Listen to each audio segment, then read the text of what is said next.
Hello बच्चों, today we will discuss about a short video on chapter 3 of class 9, that is atoms and molecules. This is not a detailed video, this is a short video so that we will cover whole chapter in 10 to 15 minutes. So now we will start. सबसे पहले हम क्या term define करेंगे? Atoms define करेंगे. Atoms क्या है? Smallest unit of matter. जैसे हमारा रूम क्या है, रूम की सबसे हमारा रूम बना हुआ उसकी सबसे छोटी यूनिट क्या होगी? एक ब्रिक होगी. या फिर हम ये बोल सकते हैं सॉइल पार्टिकल्स होंगे, सॉइल होगी, मिट्टी से बना होगा, है ना, जो सबसे छोटी यूनिट होगी. या फिर मिट्टी में भी अगर हम बोले तो उसके छोटे छोटे पार्टिकल्स होंगे. तो वो छोटी सी छोटी यूनिट जो बार बार रिपीट करके पूरे मैटर को बना देगी उसको हम क्या बोलेंगे? एटम बोलेंगे. सो इन शॉर्ट हम क्या बताएंगे? एटम क्या है? Smallest unit of matter. Now molecules. अब जब बहुत सारे एटम्स कंबाइन होंगे, टू और more than two atom combine होकर क्या बनाएंगे? मॉलिक्यूल्स बनाएंगे. सो मॉलिक्यूल्स क्या है? Combination of atom. For example carbon dioxide या फिर वाटर मॉलिक्यूल, जिसमें क्या है? कार्बन एटम और ऑक्सीजन एटम दोनों कंबाइन होकर कार्बन डाइऑक्साइड मॉलिक्यूल बना रहे हैं. या फिर हाइड्रोजन एंड ऑक्सीजन कंबाइन होकर वाटर मॉलिक्यूल बना रहे हैं. थर्ड टर्म हम इसमें डिफाइन करेंगे एलिमेंट. एलिमेंट क्या है? Same atom combine. इसमें क्या होगा? Same types of atom combine करेंगे. जैसे ऑक्सीजन में O और O, दो एटम किसके हैं? ऑक्सीजन के हैं. O atom and O atom combine करके एलिमेंट बना रहे हैं. इसी तरह 3 एटम कंबाइन करके ओजोन बना रहे हैं, ऑक्सीजन के 3 एटम. और 2 हाइड्रोजन के एटम कंबाइन करके एलिमेंट बना रहे हैं. कंपाउंड क्या होगा? होगा एलिमेंट की तरह ही, बट एलिमेंट और कंपाउंड में एक ही डिफरेंस है कि एलिमेंट में तो सेम एटम कंबाइन करते हैं, कंपाउंड में डिफरेंट एटम्स कंबाइन करेंगे. For example water, carbon dioxide, water में क्या है? H2 एंड O कंबाइन हो रहा है, हाइड्रोजन मॉलिक्यूल और ऑक्सीजन मॉलिक्यूल, तो ये कंपाउंड बनाएगा. इसी तरह कार्बन एंड ऑक्सीजन कंबाइन हो रहा तो कार्बन डाइऑक्साइड कंपाउंड होगा एक. N और O2 है तो ये एक कंपाउंड होगा. Now come to the next topic. Next topic क्या है हमारा? Laws of chemical combination. Laws of chemical combination क्या है? दो साइंटिस्ट के नाम लेंगे हम इसमें बेसिकली, जो हमारी एनसीईआरटी से रिलेटेड है, लेवोसियर एंड जोसेफ. अब लेवोसियर ने क्या दिया था? लेवोइजर ने कंजर्वेशन ऑफ मास दिया था. कंजर्वेशन ऑफ मास क्या कहता है कि जो हमारा जो टोटल मास होगा वो क्या रहेगा? Total mass of the system remains conserve. Total mass of system remains conserve. Conserve का मतलब है, मान लो कोई भी केमिकल रिएक्शन हुई है, सपोज A प्लस बी, दो प्रोडक्ट है उन्होंने कंबाइन किया, दो रिएक्टेंट उन्होंने कंबाइन किया और क्या कौन सा प्रोडक्ट बना दिया? C बना दिया है. तो यहाँ मान लो जो मास था इनका 10 ग्राम था और बनने के बाद भी हमें कितना मास मिलेगा? 10 ग्राम मिलेगा. इट मीन्स जो पूरी सिस्टम जो हुई है, पूरा जो भी प्रोसेस हुई है या कोई भी केमिकल रिएक्शन हुई है, उसमें total mass before the reaction और after the reaction always remains same. तो ये कंजर्वेशन ऑफ मास का कॉन्सेप्ट आ जाएगा कि means total mass of the system हमेशा क्या रहेगा? सेम रहेगा. नाउ अब जोसेफ ने क्या दिया था? लॉ ऑफ कांस्टेंट प्रोपोर्शंस दिया था. अब लॉ ऑफ कांस्टेंट प्रोपोर्शंस क्या है? That is most important topic. इसमें क्या है? इन अ केमिकल सब्सटेंस जो भी या फिर केमिकल कंपाउंड जो एलिमेंट से मिलकर बना है, उसमें क्या है? जो केमिकल कंपाउंड होंगे वो हमेशा एक सेम प्रोपोर्शंस में होंगे, इन definite proportions in mass. For example जैसे वाटर ले लिया मैंने, वाटर का जो अगर हम इसका मास निकालेंगे, मोलिकुलर मास, वाटर H2 का क्या हो जाएगा? 2. ऑक्सीजन का क्या हो जाएगा? 18. और जब हम इसको होल नंबर में लेंगे तो कितना आ जाएगा? 16. ठीक है. अब क्या है? अगर हम इसको होल नंबर में लेंगे तो कितना जाएगा? 1:8, मीन्स 1:8 आ जाएगा मास का. तो अगर हम कोई भी वाटर ले, जैसे प्योर वाटर ले लिया या फिर RO वाटर ले लिया या फिर ये वाटर सप्लाई से जो आ रहा सी वाटर, लेक वाटर, तो इसमें जो मास का जो प्रपोर्शंस होगा वाटर मॉलिक्यूल का वो हमेशा सेम रहेगा, 1:8 रहेगा. कहने का मतलब है कि कंपाउंड मेड अप ऑफ 2 और more elements and each compound have definite proportions by mass. मतलब मास का जो प्रोपोर्शंस है वो हमेशा डेफिनेट रहेगा, फिक्स रहेगा. ठीक है. जैसे अगर हम जैसे आप वाटर और ऑक्सीजन कंबाइन करते हैं तो भी हमारे पास जो है मास का जो प्रोपोर्शंस होगा वो ऑलवेज सेम रहेगा. Now come to the next topic. Next topic हमारा क्या होगा? Dalton's atomic theory.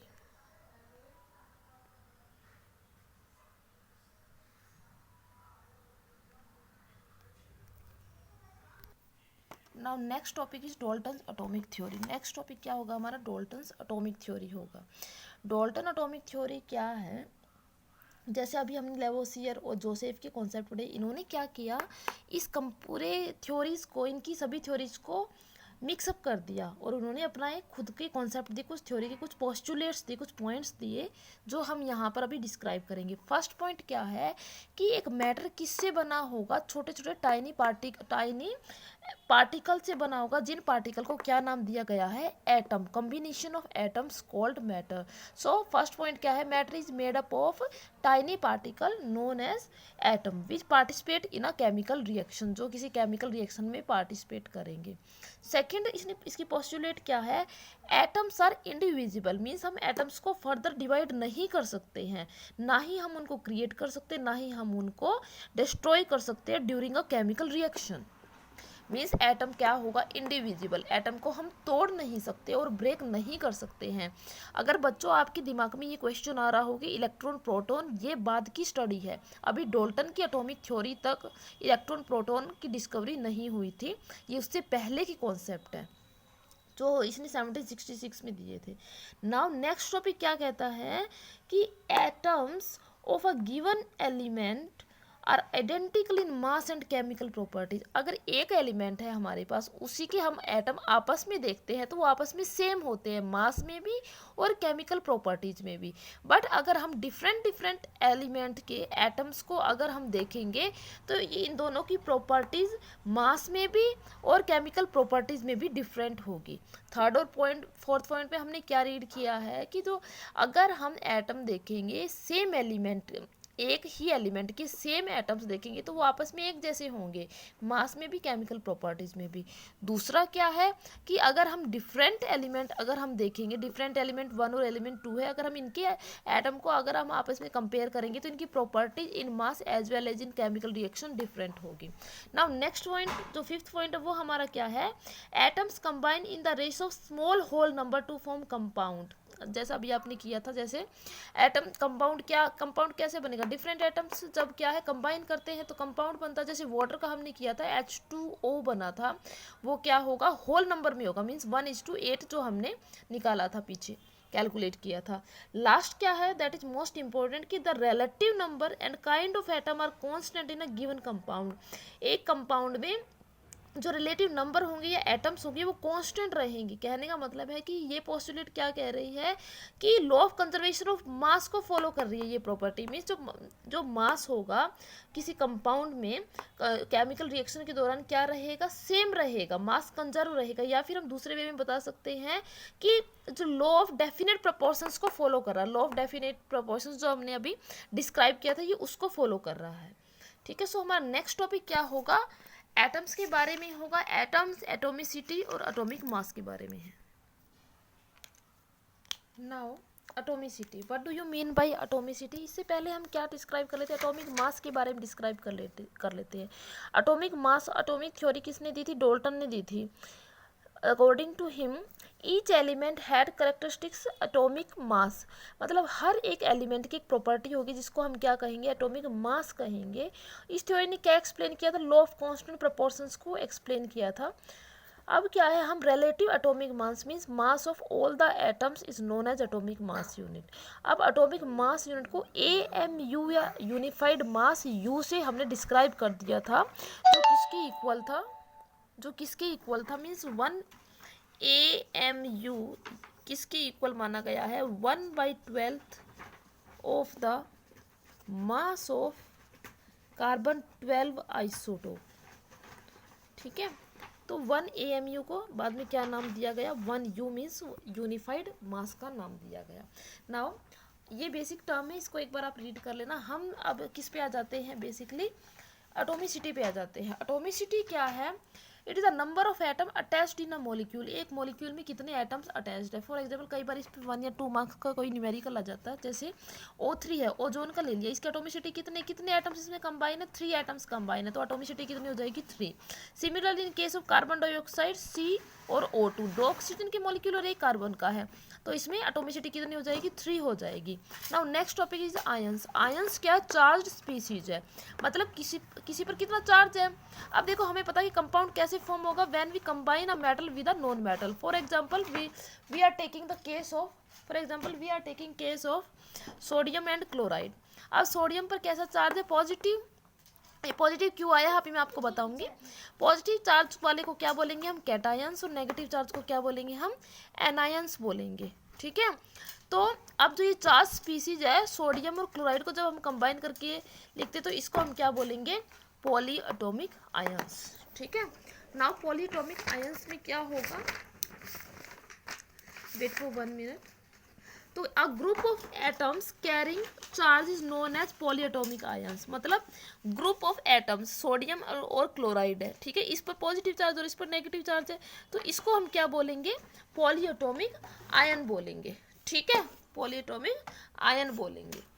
नाउ अब हम केमिकल फॉर्मूले कैसे लिखेंगे। सबसे पहले तो अभी मैं जो आपको बता रही थी कि सोडियम पर प्लस चार्ज है, क्लोराइड पर, क्लोरीन पर ये नेगेटिव चार्ज है, तो ये मैं कैसे बता रही हूँ, वैलेंसी की बेस पर बता रही हूँ। तो आपको बेटा ये पता होना चाहिए कि वैलेंसी है क्या, किसी भी एलिमेंट की जो कंबाइनिंग कैपेसिटी है या कंबाइनिंग पावर है उसको हम क्या बोलेंगे, वैलेंसी। कंबाइनिंग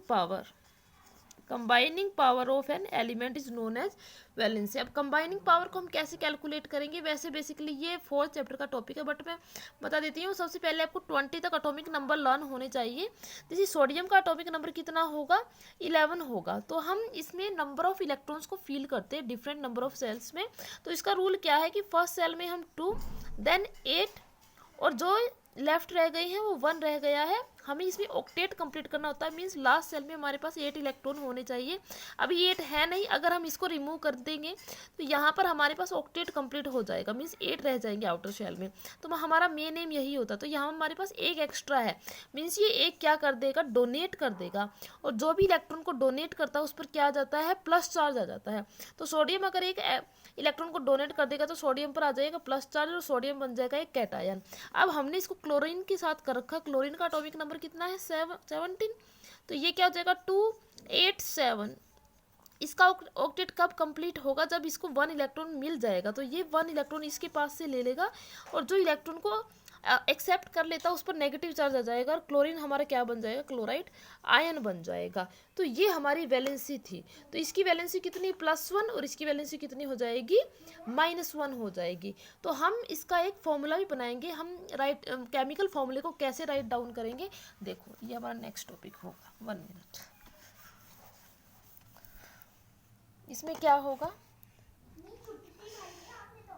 केमिकल फॉर्मूले हम कैसे करेंगे। जैसे सोडियम है और क्लोरीन है, सोडियम की वैलेंसी कितनी आई थी, +1, और इसकी आई थी -1, तो हम क्रॉस मल्टीप्लाई कर देंगे और इसको हम कैसे लिख लेंगे, NaCl, साइन नहीं लेंगे, तो ये ऐसे बन जाएगा। इसी तरह मान लो मैं H और Cl की बात कर रही थी, हाइड्रोजन और क्लोरीन की अगर मैं बात करूँगी तो दोनों की वैलेंसी 1 है, तो हम इनको क्रॉस मल्टीप्लाई कर देंगे और हमारे पास ये क्या आ जाएगा, HCl आ जाएगा। इसी तरह मान लो मैं हाइड्रोजन सल्फाइड की बात कर रही हूँ, H और S की बात कर रही हूँ। H की वैलेंसी 1, सल्फर की हमारे पास 2 आएगी। जैसे मैंने अभी कैलकुलेट की थी वैलेंसी, वैसे ही कैलकुलेट करनी है। हम इन दोनों को कंबाइन कर देंगे और हमारे पास ये क्या आ जाएगा, H2S आ जाएगा। क्या फॉर्मूला बन जाएगा, H2S। क्रॉस मल्टीप्लाई करके हमें सभी फॉर्मूले कैलकुलेट करने हैं। तो ये टॉपिक हो गया हमारा केमिकल फॉर्मूले की, how we write the chemical फॉर्मूले। Now we will discuss about the molecular mass, formula, unit mass and atomic mass. तो एटॉमिक मास हमने जो बेसिकली पहले ही डिफाइन कर लिया है, एटम्स का मास क्या हो जाएगा, एटॉमिक मास हो जाएगा, ठीक है। मॉलिक्यूल्स का मास के लिए हम क्या यूज कर लेंगे, मॉलिक्यूल के मास के लिए हम क्या यूज करेंगे, molecular mass. And third one is formula unit mass. Formula unit मास हम आयंस के लिए यूज करेंगे, फॉर्मूला यूनिट मास हम किसके लिए यूज करेंगे, आयंस के लिए यूज करेंगे, ठीक है।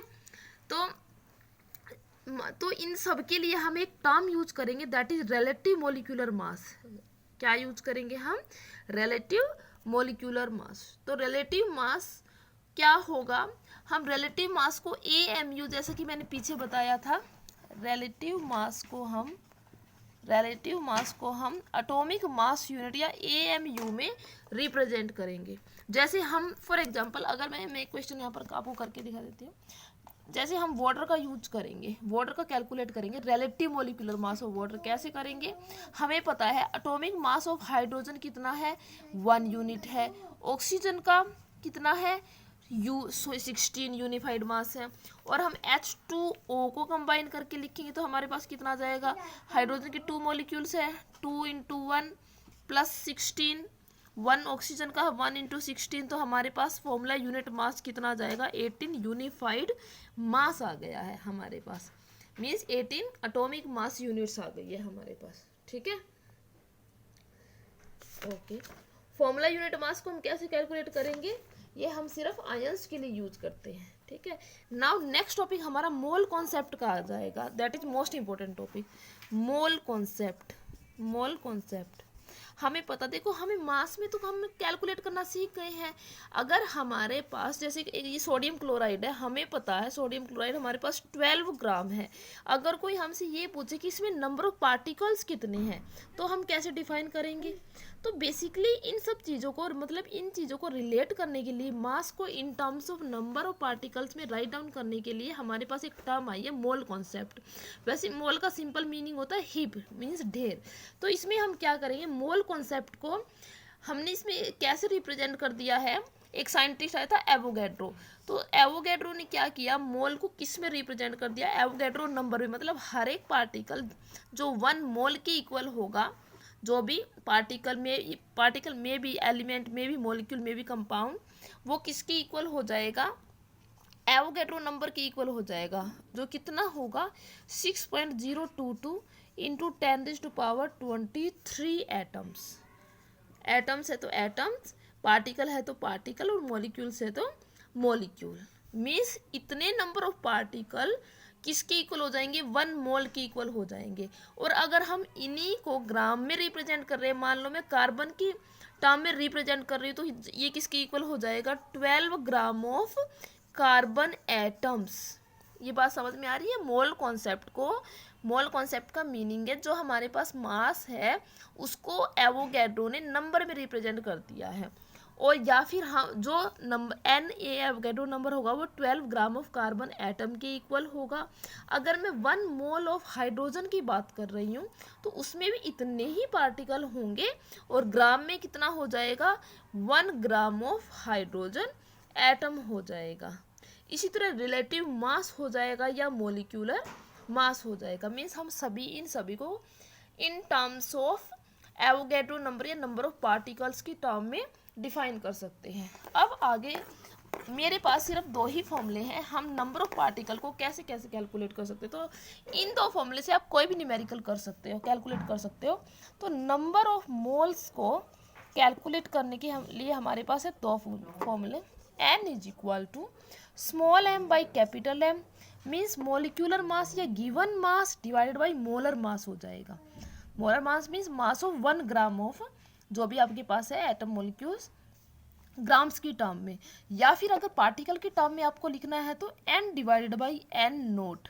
n मीन्स जो गिवन नंबर ऑफ पार्टिकल्स है, और n नोट क्या है? एवोगैड्रो नंबर है। मीन्स हम small n number of moles को इन 2 फॉर्मूले से कैलकुलेट कर सकते हैं। n नोट की वैल्यू मैंने आपको बता दी है। तो यहाँ पर हमारा चैप्टर फिनिश हो जाएगा। आई होप आपको ये समझ में आया होगा। आप इसे बेस्ट न्यूमेरिकल कर लेना। Okay, thank you.